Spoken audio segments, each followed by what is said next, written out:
July 28, 1944. Just outside the shattered town of Rancy, Normandy. Late afternoon. The air hung thick with the acrid stench of cordite, scorched rubber, burning diesel, and the faint metallic smell of blood. Twisted metal carcasses of once mighty Panther tanks and half-tracks lay smoldering along the narrow hedgerow lanes like broken beasts, their proud 75mm guns now silent, barrels pointing uselessly toward the sky as if in final surrender. Oberstleutnant Erich von Schmidt, a hardened veteran of the brutal Eastern Front, Iron Cross First Class hanging at his throat, crouched low behind a collapsed stone wall of a ruined farmhouse. His field binoculars pressed hard against his dust-caked face, a shallow cut above his right eye still weeping fresh blood that mixed with sweat and stung like fire with every blink. His breathing was shallow, controlled, the breath of a man who had survived Stalingrad's hell but now faced something far more terrifying. Around him, the remnants of his Kampfgruppe von Schmidt, barely 78 exhausted men, some little more than frightened boys in oversized, filthy uniforms, huddled in the rubble. Their faces were hollow, cheeks sunken, eyes vacant with the 1,000-yard stare of soldiers pushed beyond human limits. Their weapons were low on ammunition, their bellies empty, their hope almost gone. For 6 brutal, bloody weeks they had fought through the deadly bocage, those murderous Normandy hedgerows that turned every innocent-looking meadow and orchard into a killing ground where death came in sudden ambushes. They had exacted a heavy price from the advancing Americans. Many good men in olive drab had fallen to their guns. But something fundamental had shifted in the last 48 hours. The front had not just cracked. It had completely disintegrated. A deep, resonant rumble began rolling across the fields, growing louder with every passing second. Not the familiar high-pitched scream of a diving Stuka or the throaty roar of a Tiger tank's Maybach engine. This sound was different, steady, mechanical, relentless. It was the sound of an industrial heartbeat that refused to stop. "Colonel, look," whispered Feldwebel Heinrich Müller, his voice cracking with fear and disbelief. Von Schmidt adjusted the focus on his binoculars with trembling fingers. What filled his lenses made his stomach drop and his blood run ice-cold. A living, endless river of war material flowed down the road toward Avranches and far beyond. Thousands upon thousands of vehicles, all olive drab, all dust-covered, moving with arrogant, confident ease. Agile American Willys jeeps darted like angry insects, weaving skillfully through debris and craters, their .30 caliber machine gunners scanning the tree lines with calm alertness.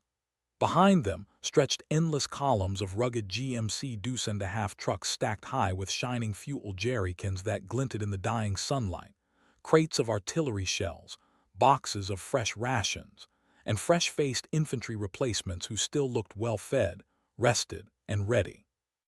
Sherman tanks, hundreds of them, clanked forward 4 abreast wherever the road allowed, their steel tracks chewing up the soft French soil without mercy.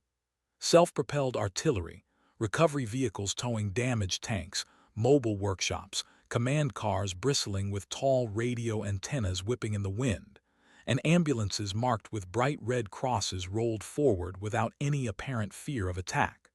There was no hesitation in their movement. No desperate fuel shortages forcing crews to abandon vehicles by the roadside. No exhausted horses pulling broken carts. Just raw, overwhelming mechanical power stretching all the way to the horizon like a green steel tide that could never be stopped. Von Schmidt slowly lowered the binoculars. His hands were shaking uncontrollably.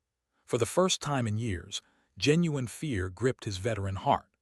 The sun dipped lower, painting the beautiful Norman countryside in bloody oranges and deep purples. Von Schmidt's surviving men melted deeper into the ruins as the American column continued its unstoppable march.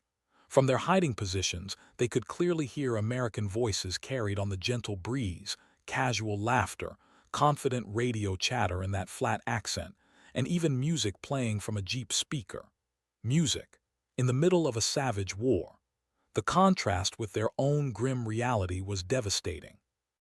Von Schmidt's Kampfgruppe had been reduced to scavenging whatever scraps of food they could find, rotten potatoes, discarded cans. Their last Panther had run completely dry of fuel 2 days earlier, and now sat abandoned 3 kilometers back, a cold steel tomb for 3 brave crewmen. Most of their remaining transport relied on exhausted, half-starved horses that could barely pull the few guns left. The once mighty Wehrmacht panzer divisions that had sliced through France like a knife in 1940 were now reduced to ghosts, starved of petrol, spare parts, and any real hope. Von Schmidt's mind drifted back to the proud days of Blitzkrieg, when German armor was the envy of the world. Now he watched in stunned silence as American mechanics in the distance jumped out of their trucks under sporadic fire, quickly repaired a damaged Sherman tank with practiced efficiency, and had it rolling again within minutes. Their logistical tale was not a vulnerability to be exploited. It was a living, breathing, growing monster that became stronger with every mile it advanced. The realization hit the small group of remaining German officers like a physical blow to the chest. This was not merely another Allied breakthrough. This was something far more terrifying, the visible proof that they were facing an enemy whose power came not just from courage, but from factories half a world away. The wire fence around the temporary prisoner enclosure hummed faintly in the night wind. Searchlights mounted on American jeeps swept across the compound every few minutes, cutting through the darkness like indifferent, cold blades. Oberstleutnant Erich von Schmidt lay on the hard, damp ground, his greatcoat pulled tight against the chill, eyes wide open staring into nothingness. Sleep would not come, not after what he had witnessed that afternoon.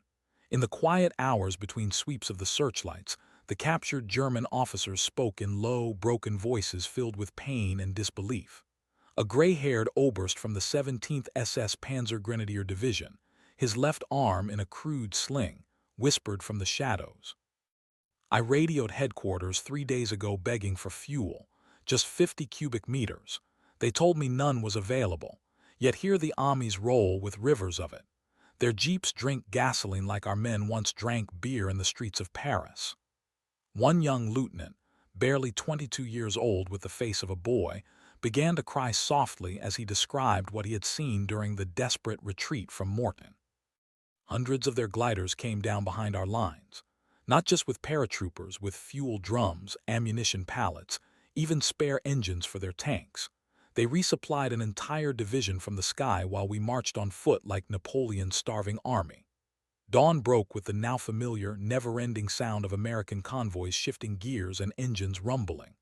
The captured Germans stood silently watching as fresh, clean, well-equipped U.S. troops rolled past, singing, joking, full of life. One American sergeant even tossed a few packs of cigarettes through the wire in a small act of mercy from a nation that could easily afford such kindness. For von Schmidt, the final emotional fracture came not from losing a battle, but from this crushing realization: Germany had awakened a sleeping giant. An industrial colossus that treated total war like a simple production problem to be solved with assembly lines, raw materials, and relentless organization rather than just individual courage on the battlefield. September 1944. Deep inside a heavily guarded concrete conference room in the Wolf's Lair, East Prussia. The air was thick with cigarette smoke, tension, and the quiet smell of defeat. Field Marshal Walter Model, the Führer's trusted fireman, stood rigid as steel over a massive situation map of Western Europe spread across the table. Fresh reports from the collapsing Normandy front lay scattered like dead leaves. Even the most loyal officers hesitated before speaking the truth. Generalmajor Rudolf Gersdorf stepped forward, his voice low and urgent. "It is because of the jeeps, Herr Field Marshal, and the trucks, and the endless replacement parts. I saw it myself before my escape. Their columns never stop.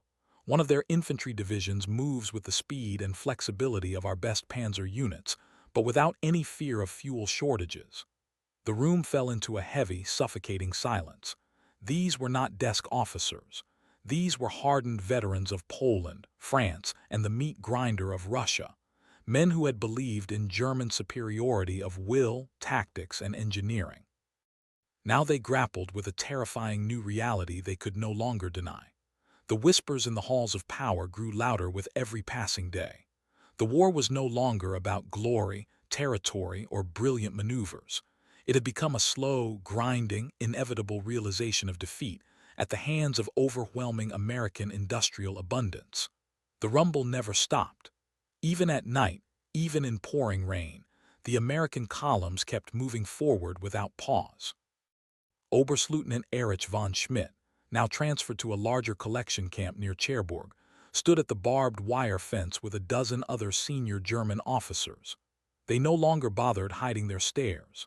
An endless convoy rolled past under moonlight, headlights dimmed but still visible for miles. Jeeps leading the way like loyal hunting hounds, tires splashing through fresh puddles. Each jeep carried 4 men, a machine gun, and enough fuel and ammunition to keep fighting for days. Behind them, the heavy trucks groaned under massive loads. The smell of hot engines and fresh gasoline drifted across the camp like a taunt. One captured general who had once commanded a full panzer division in Russia spoke without taking his eyes off the road. In 1941, we reached the suburbs of Moscow with horses and sheer willpower.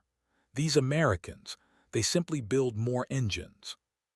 While the officers stood at the wire in stunned silence, the true source of that endless mechanical heartbeat pulsed half a world away in Detroit, Michigan.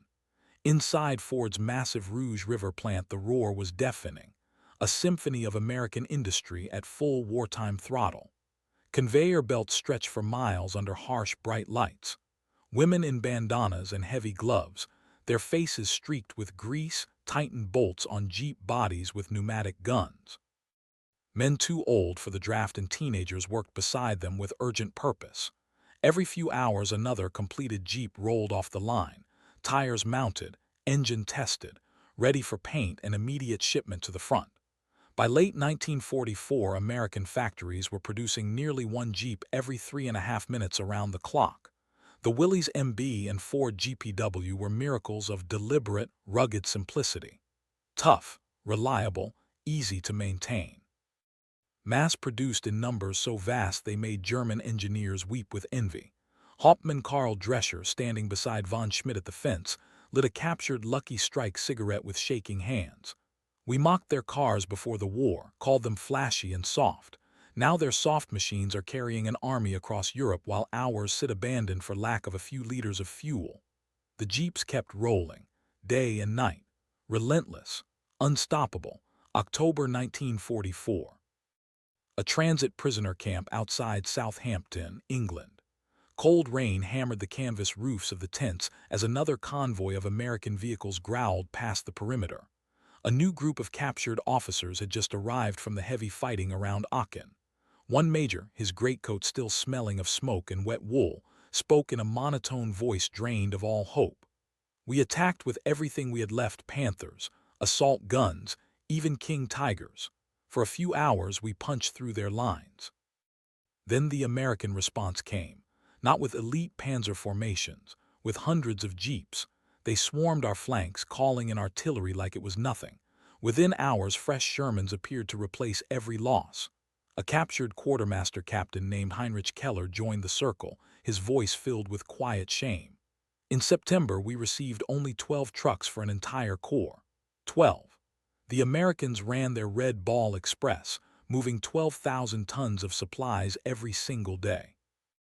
Jeeps pulling trailers, trucks driving 24 hours with headlights on because they feared nothing from the sky. Von Schmidt spoke softly one cold night, staring at the distant lights of an American motor pool. Even if we reach Antwerp, even if we create panic, they will simply build more, ship more, replace more. We are fighting a nation that treats total war as a production quota to be exceeded every month. December 16, 1944. The Ardennes Forest. Dawn. The last great German offensive began with thunderous artillery. For a few precious days, hope flickered again among the captured officers back in England as new prisoners brought news of breakthroughs. But the spark died quickly. The same lieutenant, now staring into his thin, watery soup, spoke with hollow eyes. The Americans fell back at first, but then the jeeps came, not in dozens, in thousands. They swarmed the narrow, snowy forest roads carrying reinforcements, towing anti-tank guns, evacuating wounded while still firing back. As the German offensive ground to a frozen halt in the bitter cold, fuel tanks empty, men freezing. Panthers and king tigers abandoned along icy roadsides, new waves of defeated prisoners arrived at the camp. Their faces told the final chapter. The Ardennes gamble had cost Germany its last mobile reserves. The snow kept falling. The American columns kept moving. And in the hearts of men who had once believed in final victory, the last illusions finally shattered forever under the weight of those endless green machines rolling through the winter darkness. January 1945. The English prisoner camp had grown even colder in temperature and spirit. A new arrival, Oberst Heinrich von Leutwitz, former commander of the 47th Panzer Corps, sat heavily on a wooden bench. We threw everything into the forest, our best remaining divisions. We achieved complete surprise. For days we advanced. Then the American response was not heroic. It was mechanical, jeeps towing guns through snowdrifts our heavy Panthers could not navigate. Von Schmidt offered him a cigarette.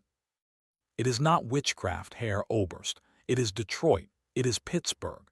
It is a nation that decided to win and possessed the means to do so without hesitation. As spring finally arrived, news came of the link-up with Soviet forces at the Elbe River. The Reich was sliced in two. Hitler was dead. Germany lay in ruins. For von Schmidt, the long, emotional journey was complete. From that first stunned silence outside Rancy to this quiet acceptance, he had witnessed the true nature of modern industrialized war. It no longer belonged only to the bravest soldiers, but to the side that could sustain the fight the longest. America had proven that an industrial democracy, once fully aroused, was nearly invincible. The jeeps had kept rolling until the very end, carrying troops, towing guns, delivering hope and delivering a quiet, crushing verdict to their enemies. May 1945. VE Day had come and gone. The prisoners, now officially former enemies, awaited repatriation. Von Schmidt stood at the fence one last time, watching American supply columns still moving with purpose. A U.S. Army major approached and offered a firm handshake. "Colonel, some of your men speak of the jeeps like they were demons. They were just tools, but I understand. We built over 637,000 of them. They did their job." Von Schmidt returned the handshake with equal strength. "They were more than tools, Major. They were proof that your nation could outproduce, outsupply, and outlast us. We fought bravely, but bravery alone was not enough." In the years that followed, many of these captured officers would write memoirs and speak privately about that visceral moment in Normandy when they first saw the endless river of American vehicles. It wasn't the sight of thousands of tanks or planes that broke their spirit most deeply.